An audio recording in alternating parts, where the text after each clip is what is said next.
introducing our guest, my day one, Lamby. We're going to talk about Notre Dame, Ohio State, fantasy football, and let's get into it. Hi, what is up, guys? As I mentioned earlier, this is Lamby, and we're going to talk about the Notre Dame versus Ohio State College Football Championship. And personally, I think Ohio State has too much talent in Travion Henderson, Jeremiah Smith, and Will Howard, and I don't even remember his name, but the number 33 who got the scoop and score. I think they're just too talented and clutch to lose to Notre Dame, even though they have the better coaching, and I feel like they're a stronger team. Yeah, I agree with that too. I think Ohio State has better athletes as in speed. Notre Dame probably has stronger players and more physical players. Yeah, for sure. Like their running back, I think, is Jeremiah Love. He's just really good. He's been going crazy these playoff and yeah, but overall I think Ohio State's probably gonna win. For sure. And it's crazy because ever since Boise State is knocked off, every running back has looked better. Like Scatabo and then Love and then Henderson had like a 90-yard screen against Texas. Well, yeah, and Scatabo turned into a quarterback there for a few. For sure. He threw up and then he threw a touchdown. Like the running back, this might be one of the greatest seasons for running backs in college football history. Yeah.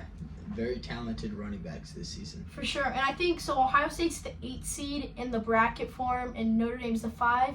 So technically speaking, it would be an upset if Ohio State won, but I'm pretty sure the normal FBS ranks was Ohio State's 2 and Notre Dame is 5 or 6. So it's really even. People would say it's an upset for Ohio State to win even though they are a 10-point favorite. But I think Ohio State, I think it's either going to be Notre Dame field goal winner or Ohio State's just going to take the lead by the first drive. So I think it's either going to be 27-24 Notre Dame or 35-10 Ohio State. Yeah. I don't know the score. I feel like it's going to be anywhere from a 1-possession game to a 2-possession. I don't think it's not a crazy blowout. Yeah, I don't think it's going to be a blowout. I think the most that they could get beat by is 13. That's true. I don't think it'll get 14 or over. If I had to put a score, I'd say 12. 12. Yeah, 12-22. Ohio. Okay, yeah, that's a good score. Final score predictions. I'm personally gonna go probably 35-10 or 35-13. Ohio State beating Notre Dame. Yeah, I'm going to go 12-22 or 14-22 again. And Ohio State wins both? Ohio State winning both. Alright, so those are the Notre Dame and Ohio State score predictions. Alright, so in the fantasy football aspect of things, championship was just this last weekend. It was me versus him. I was the Redskins. He was the Alpha Skibbities. Yes. And I lost by 6 or 7 points because Pickens had a point, and then the Falcons defense had -6 against the Panthers. I thought I was going to do something because Baker and Mike Evans just went crazy because Evans needed that record. But yeah, Joe Burrow killed me, Jamar killed me. I think I beat him earlier in the season by 1.2. We had never blown each other out. It was always close. The first time we played, he beat me by 100 points. Oh, yeah, I did beat you by 100 points the first time we played. Yeah, because that was probably when everyone on my team was healthy. Terry McLaurin had a 30-point game. Everyone, I think, had above 20 points for me. Yeah, that was a rough week. I got beat by 100 points by him and another guy, and 2 consecutive weeks. Yeah. And because I remember you went 4-0, and then you lost the next 4, and then you won the last 4. You would always go on a win streak of 3, lose streak of you never were a huge win streak or a huge lose streak. Which is just ridiculous because I think our playoffs there were 5 7-7 teams. I think, what did you go? I was 7-7. I was 4th seed. No, I was the 4th. Oh, no, yeah, I was 3rd. I went against. And then the 2nd seed was 8-6 and the 1st seed was 8-6. And then there were 3 teams that were 7-7, and because I had the most points, more points scored, I made it. So I beat the number 2 seed, and then he beat the number 1 seed. And so it was us. And the first week, he just kind of went up by 50. And I knew I needed just a miracle. And then my team just completely sold. And, I mean, the Joe Burrow and Jamar combo, if you had that and didn't win your league, you just did something wrong. Yeah, especially that week that Jamar Chase had, 55 points against the Ravens. And then Joe Burrow had, that's 100 points. Yeah, it was a really, really good week that week. And I remember because, Yeah, because I remember looking, I'm like, bro, I'm not trying to play him at the end of the season because the Bengals are going to go on a playoff run and, like, just go crazy with Joe Burrow and Jamar. Yeah. In our league, it was an 8-man PPR, so it was 8 teams, and so our teams were, like, probably a little more stacked than most teams, but we had, like, an extra flex spot, I think, or an extra receiver, so, like, it wouldn't just be super teams. But, yeah, it was a good championship. I can't be mad. It's not like I think everyone else on my bench, like, did pretty bad, so it wasn't a bad sit or start decision. Like, there was nothing I could have done. No one else did better than Pickens to give me the 6 points I needed. I could have picked up a better defense, but his team just played way better. Yeah, well, you also don't expect the Panthers to be scoring that much where your team goes negative. Oh, for sure, and the Falcons, because they were fighting for the playoffs. Yeah. And then he also drafted like 4 quarterbacks in the first 7 rounds, bro. And I was on a call with some of the other like teams. I'm like, bro, he's either gonna get last or win the championship, bro. And I think, didn't you end up trading CJ Stroud? I didn't have CJ Stroud. I had Lamar Jackson, Joe Burrow, Brock Purdy, and Kirk Cousins. And Kirk Cousins. I think I got Kirk Cousins from you one week. I traded Kirk Cousins. I dropped Brock Purdy, and then you just had because Lamar he got injured, and or because I just he never was just thought doing I'd bad. use him. And so I only had Lamar Jackson and Joe Burrow, which they ended up being really good like players for my team. For sure. And I'm trying to think. So we're gonna do a segment where it's. Alright, so now is our fantasy steals and busts of the season. And so my fantasy football steal, personally, 8-man league. So it's a snake draft, but it was 8 people, so go 1, 2, 3, 4, 5, 6, 7, 8, 8, 7, 6, 5, 4, 3, 2, 1. And so my draft day steal was Alvin Kamara in the 6th round. He was injured the last 2 or 3 games, but he was the running back 1 and 2 throughout the entire season.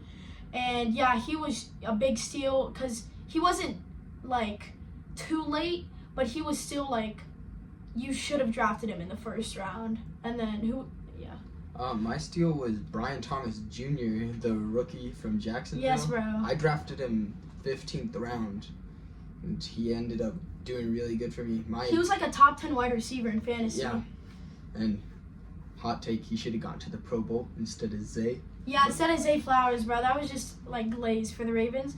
But honestly, I think Brian Thomas Jr. is like the fantasy football steal of the year. Yeah. Maybe Saquon, just because Saquon didn't go top 5 overall. He was still a 1st rounder, but I would say BTJ was the steal of the year. Yeah, he was really good. My busts were either Stephon Diggs or Pacheco because they did good when they were in, but they got injured really early in the season. Yeah, and they were out for season, yeah, they right? were out for season, so I wasn't able to use them. My personally was Devontae Adams because he didn't do anything in Las Vegas, and then mid-season he was traded to New York, and then he didn't do anything until like the last 2 or 3 weeks. And honestly, I wasn't looking at it because I'm like, it's so boom or bust with him because they have Garrett Wilson. And so finally in the championship I put him in, but it didn't matter. But like, he was not the receiver one I needed, so I was like on the waiver wires most weeks trying to get a fill-in wide receiver.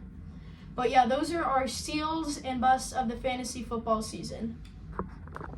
Alright, so now is our blind ranking of 5 fantasy football players based off of this season. So I'm going to go first. He's going to blind rank it. And we did this last episode, so you guys should know how it goes. So player number 1 is Bucky Irving for the Buccaneers. Ooh, Bucky Irving. I had him on fantasy. He did really good for a rookie, especially. I'll put him at 3, just in case there's some good ones. So Bucky Irving, standout rookie for the Buccaneers. No one expected him to go crazy. Alright, my next one is Alvin Kamara. Alvin Kamara. He did really good. I don't know if I want to put him at 2, just in case he put like someone who did really good. But you would put Alvin Kamara. Just in case, I'm gonna just put him at 1. Really? Yeah. That's safe, because he did really good. He was like a running back too. Alright, number 3 is Lamar Jackson. Oh my god. So you got 2, 4, and 5. That's literally who I was hoping you didn't put on. I mean, yeah, we'll just put him at 2. It's the highest spot he could go, so. So now 1 is Alvin Kamara, 2 is Lamar Jackson, and 3 is Bucky Irving. Yes. Alright, now Derrick Henry. Oh my gosh, bro. Alright, based off of the people you've given me so far, I feel like the last one's gonna be super good. So, no offense to what Derrick Henry has done this season, but I'm gonna put him at 5. That's unfortunate because you did put Bucky Irving over Derrick Henry. Well, because I didn't know. You're also lucky because my last player was Jamar Chase. Okay, yeah, Jamar Chase. So your final list, 1 was Kamara, which isn't terrible. 2 was Lamar, which probably was your most accurate pick. 3 was Bucky Irving. 4 was Jamar Chase, and 5 was Derrick Henry. Yeah. That's like a 4 out of 10 list. Yeah, can we like say where we'd actually put him? If you add, so Right. 1, 2. If you were to change the list and you knew, who would you put at 1? If I was to know, I'd say Lamar Jackson. At 1? Yeah, he was very reliable. Yeah, Jamar was on and off. Yeah. As in on and off, like he would have 15 points, which is alright, and then 50 points. Yeah. So who's your number 2 be? Number 2. Henry, Chase, Irving, and Kamara. Number 2 is either Chase. I think I would put Jamar. I didn't really look at Alvin Kamara a lot. His first 2 games he had 40, and then after that he was like at 25, and then he went down like 24. I think his like average on the year was 18 points, and he missed the last 2 games. Yeah. Or there's Derrick Henry. So right now I'm between Jamar Chase and Derrick Henry. Yeah. So 2 and 3 are Chase and Henry, but you're choosing which you would put him. Yeah, I'll just put Jamar Chase At 2. Yeah, at 2. And then Henry at 3. Yeah, Henry at 3. Kamara at 4. Yeah, Kamara at 4. And then Bucky Irving at 5. Yeah. It's not that he did bad. He's just these players did that much better. But in a few years, he'll be the best player. Actually, hot take: Bucky Irving, best running back in the league. Yes. Hot take, guys. Give him like 2 years, he's gonna be going crazy. Alright, so now he's gonna give me, if you want this, he's gonna give me his blind ranking of 5 NFL players. Okay. Based off fantasy football this season. First one is Brian Thomas Jr. This is 3. I didn't really look at him. I don't think he had any like crazy games, but he was just a reliable 17, 18, 19 points. And he was a draft day steal, but I'm happy with 3. 3 is a sweet spot, I'm hoping. Yeah, I know he did have a week where he had like 35 points. Yeah, but he never had like a Jamar game. He wasn't reliable to have 30 points. Okay, sure. Second player is James Cook. Ooh, see, oh, jeez, dude. I'm putting him at 4. Because I feel like James Cook was taken really high, and Brian Thomas and James Cook had similar numbers. And I don't know. I might regret that later. Okay, third player is David Njoku. 5. 5? He was a good tight end, but like I would rather have Thomas Jr. and James Cook, because you can pick up a tight end off of waivers. He also did get injured. Yeah, a lot. He did get injured a lot. Yeah, when he was in though, he was good. Mhm. Yeah, 4 is Bijan Robinson. 1. He carried me. You already have Brian Thomas Jr. at 1. No, I said Brian Thomas Jr. at 3. Oh, oops. No, you're good. No, Brian know. Thomas Jr. 3. I'm putting Bijan at 1. He did not have a single game this year under 15 points. And I'm pretty sure, like, he would have 15 points without touchdowns. Like, he was honestly probably the most consistent player this season. I think he would guaranteed score between 15 and 25. He carried me to my championship. But yeah, I'll put Bijan at 1. So now I have 2 left? Yes, you have 2, and it's Mike Evans. I am not mad at that list. So I got number 1. Who was number 1? Bijan. Number 1, you got Bijan. Number 2, Mike Evans. Number 3, Brian Thomas Jr. Number 4, James Cook. Number 5, Njoku.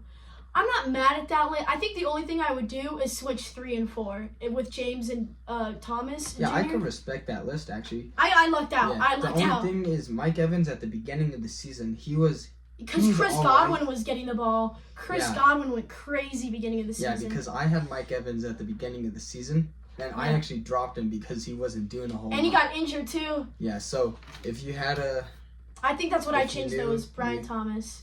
Maybe, yeah. I don't know. 1, 2. I might even put James Cook at 2, Evans at 3, and Thomas at 4, but I'm not mad at that list. So yeah. Alright guys, that was episode 2 of Lammy's Takes Podcast Edition. Shout out to D'Angelo for being our special guest. Fantasy football in Notre Dame, Ohio State was talked about today. Make sure to come back in 2 weeks from now to see episode 3. Thanks for hopping on the podcast. Yeah, thank you for inviting me. Yeah, peace out, guys. Don't forget to like, subscribe, and follow for more. Peace out.